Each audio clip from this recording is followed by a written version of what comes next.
You know what this is, right? It's the peace symbol. What you may not know is that some Christians believe it's satanic, an upside-down cross with its arms broken. But that, of course, is just uninformed nonsense. The symbol was invented by a Brit named Gerald Holtman in 1958 for the country's nuclear disarmament movement. Holtman took two letters from the flag-waving communication system called semaphore, the N and the D. Then he put the N over the D to symbolize nuclear disarmament. Over the years, the symbol came to represent peace in general.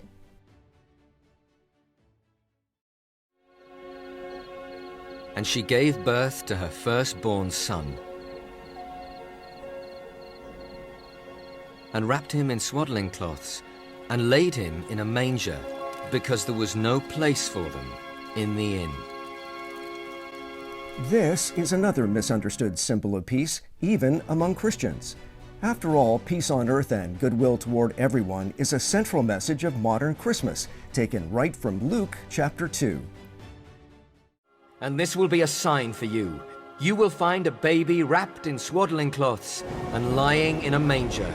And suddenly, there was with the angel a multitude of the heavenly host, praising God and saying, "Glory to God in the highest, and on earth, peace among those with whom he is pleased."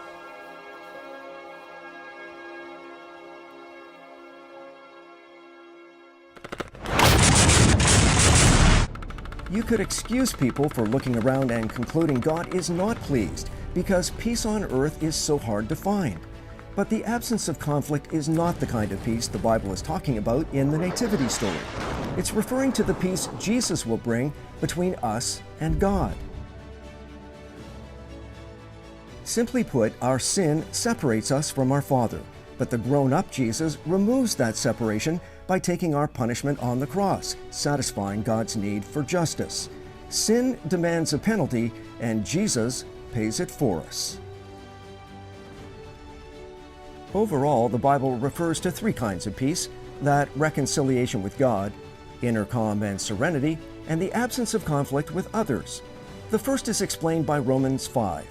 We have peace with God because of what Jesus has done for us.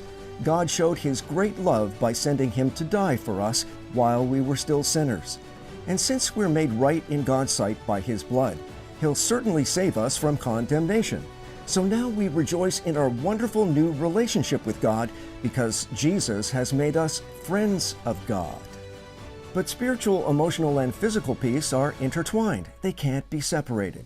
Isn't it ironic that churches are emptying at a time when the 5 best-selling medications in North America are tranquilizers, antidepressants, and ulcer remedies?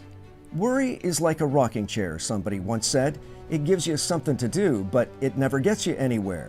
So why are so many people along for the ride? Mostly because we're surrounded by trouble and turmoil. We struggle to deal with change, relationships, and money, or we grapple with sin and anxiety and impatience. But those are only symptoms of a wider and deeper condition. What really undermines our inner peace is uncertainty and insecurity, and that's often rooted in a fear that nobody is in control, least of all, us.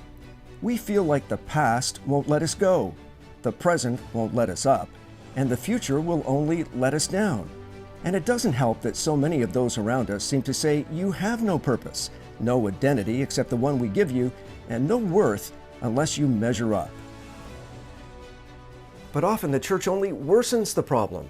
There are lots of congregations who say, you will have the identity and the purpose that we define, and you will only be accepted if you measure up to our standards. And that, of course, leads to guilt, frustration, and despair. Jesus came to repair that damage and to bring us wholeness. But wholeness is one of the least understood aspects of biblical peace. So let me give you a rundown on the concept, courtesy of our friends at the Bible Project. The word peace is common in most languages. People can talk about peace treaties or times of peace. It means the absence of war. And in the Bible, the word peace can refer to the absence of conflict, but it also points to the presence of something better in its place. In the Old Testament, the Hebrew word for peace is shalom. And in the New Testament, the Greek word is eirene. The most basic meaning of shalom is complete or whole. The word can refer to a stone that has a perfect, whole shape with no cracks. It can also refer to a completed stone wall that has no gaps and no missing bricks. Shalom refers to something that's complex with lots of pieces that's in a state of completeness, wholeness. Like when David visited his brothers on the battlefield, he asked about their shalom. The core idea is that life is complex, full of moving parts and relationships and situations, and when any of these is out of alignment or missing, your shalom breaks down. Life is no longer whole, it needs to be restored. In fact, that's the basic meaning of shalom when you use it as a verb. To bring shalom literally means to make complete or restore. The same goes for human relationships. In the book of Proverbs, to reconcile and heal a broken relationship is to bring shalom. And when rival kingdoms make shalom in the Bible, it doesn't just mean they stop fighting, it also means they start working together for each other's benefit. So the prophet Isaiah, he looked forward to a future king, a prince of shalom. And his reign would bring shalom with no end. A time when God would make a covenant of shalom with his people and make right all wrongs and heal all that's been broken. This is why Jesus' birth in the New Testament was announced as the arrival of eirene. Remember, that's the Greek word for peace. Jesus came to offer his peace to others, like when he said to his followers, "My peace I give to you all." The apostles claimed that Jesus made peace between messed up humans and God when he died and rose from the dead. The idea is that he restored to wholeness the broken relationship between humans and their creator. And now he gives me his life as a gift. And this means that Jesus' followers are now called to create peace. Paul instructed local churches to keep their unity through the bond of peace, which requires humility and patience and bearing with others in love. So peace takes a lot of work, because it's not just the absence of conflict. True peace requires taking what's broken and restoring it to wholeness, whether it's in our lives, our relationships, or in our world. That, of course, is easier said than done. Okay, retro, go. Fido, go. Guide, go. Control, go. When the crew of Apollo 11 landed on the moon in July of 1969, they left a plaque reading, "We come in peace for all mankind." Capcom, we're go for landing. Altitude 4200. Houston, you're go for landing, over. Interestingly, the crew landed the lunar module in an area called the Sea of Tranquility. When somebody asked why it was called that, a wise guy said, "It's because no human had ever been there before." And it's true, we do tend to mess things up. But Jesus came in peace for all humankind. He came so we can have peace with God and peace of mind. And that gives us identity, purpose, and worth. Our relationship with Jesus tells us who we are, why we're here, and how much we're loved. We might not know where we're going to have to walk, but we know who we're walking with. Roger, forward. By the way, the word worry comes from the Anglo-Saxon word for choke or strangle. But thanks to what God has done, we don't have to feel the hands on our throats. Instead, we feel God's hands on our hearts. We were glad when Mr. Finnegan chose Prudential for life insurance, and especially pleased when he came back. Peace of mind is linked with stability. Insurance companies have known that for decades. The logo for the Prudential Insurance Company features the Rock of Gibraltar. Prudential Insurance. Even before that, Allstate Insurance offered its own take on things.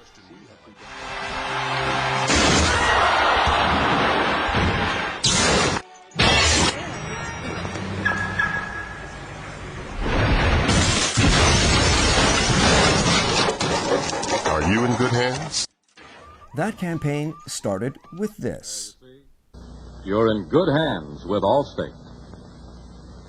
In our case, we're good in God's hands in all states. And having a piece of the rock is not nearly as important as having the piece of the rock. So once we get that piece, there are still some things we need to do to make sure we don't lose it. And we can take a big lesson from a creature called the whelk. Whelks have a powerful auger at the top of their heads and use them to drill into their prey and suck them dry. That's exactly what worry, isolation, and a lack of gratitude do to us. They drill into our hearts and steal our joy and peace. So here's what a study by Duke University says about the best ways to be at peace with ourselves. Don't nurse a grudge or let resentment build. Don't live in the past. It's a nice place to visit, but you wouldn't want to live there. Don't obsess over things you can't change. Don't withdraw in times of stress.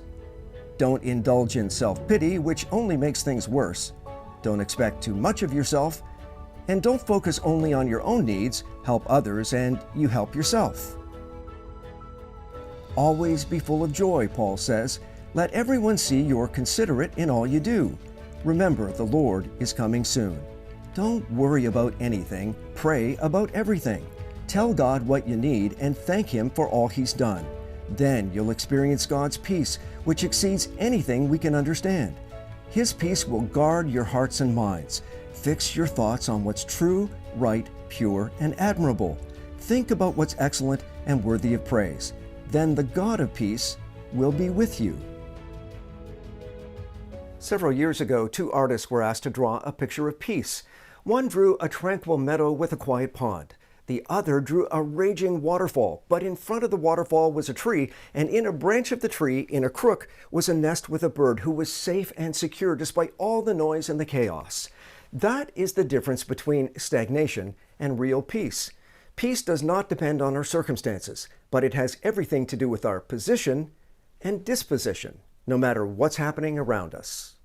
That's why Paul says we can have a peace that just doesn't make sense from the outside. It begins and ends with one fundamental principle. The Lord is near. His presence can change your heart, change your mind, and change your life. As Paul says in Ephesians 3, I pray from His unlimited resources, He will empower you with inner strength through His Spirit. Then Christ will make His home in your hearts as you trust Him. Your roots will go down into God's love and keep you strong. And may you have the power to understand how wide, long, high, and deep His love is. May you experience the love of Christ. Then you'll be made complete with all the fullness of life and power that comes from God. You'll have completeness, shalom, or peace, along with fullness of life and power from God. Who wouldn't want that? Then Paul adds, now all glory to God who's able, through His mighty power at work within us, to accomplish way more than we can ask or think. When those words truly become a reality in your life, you need to pass on the peace. Not pass on the peace, but pass on the peace, making it your life and your legacy. We can take some inspiration from the Swedish inventor Alfred Nobel. You may know that he's the one who started the Nobel Prizes, including the Peace Prize. But do you know why? In 1867, when he was just 34, Nobel got the patent for inventing dynamite. He got rich, but he also got sick of what he saw as terrorists and governments scrambled to use his invention for war.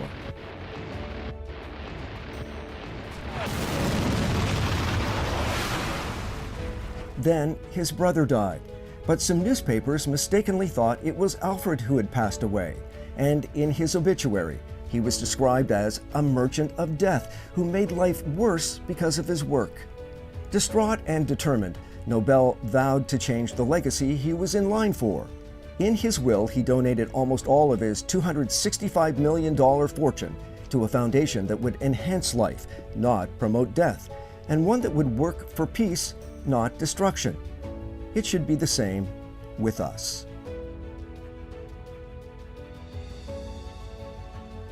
In 2 Corinthians 5, Paul says our whole mission is one of peace. Jesus died for all, so those who receive new life will no longer live for themselves. God, who brought us back to Himself through Christ, has made us His ambassadors when we plead, "Come back to God." For God made Christ the offering for our sin, so we could be made right with Him. We may be ambassadors for Christ, but we have to be careful not to be so diplomatic that we compromise what we truly believe. But when God removes the separation caused by our sin, He wants us to be brought back together with others. And it makes sense, doesn't it? Once we're truly at peace with God and ourselves, it's just easier to live at peace with everybody else.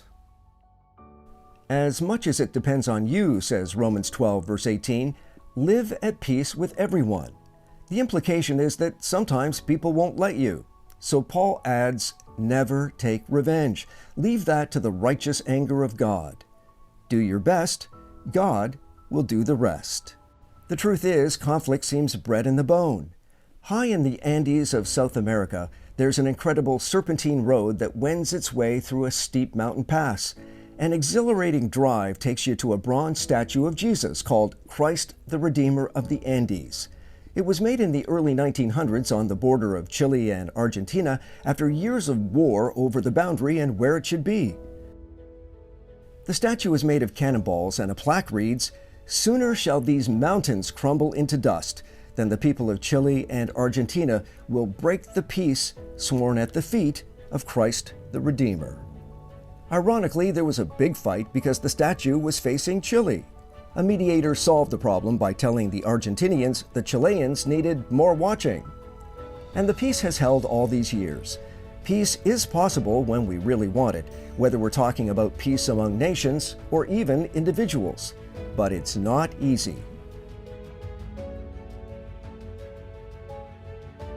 In Colossians 3, Paul tells the church, "Above all, clothe yourselves with love, which binds us all together in perfect harmony. And let the peace that comes from Christ rule in your hearts, for you are called to live in peace and always be thankful." Love, peace, thankfulness. You could sum it up this way: peace is not the absence of trouble, but the presence of God. No God, no peace. No God, no peace. So get out there this week. Go in peace.